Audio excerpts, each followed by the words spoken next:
Hey, I'm Sarah, and I was just sent this 50-piece set of takeout containers.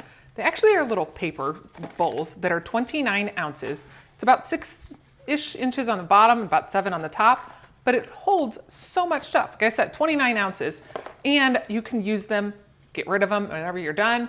Easily take them with you because they have these nice lids that go with them that have this area right here to be able to put on and off. So I've actually filled this one up with some food, and upside down, it's not coming out, but whenever you're ready to grab it, you can easily just pull on this tab, open it up, and get to your food. And you can put these in the microwave. So that is an added bonus, which is really nice. But they also come with forks, which you get 5 packs of 10 because this is a 50-piece set. So that way you can easily grab your fork, you grab your little food, whether you're bringing, salad or cookies or whatever you want, really. And these containers, take it with you. You've got your fork, you got your container. All of it's disposable, so no need to bring it back. You can easily just toss it.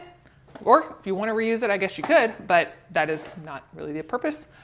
Nice little set to take with you, whether you're going to the gym or into work.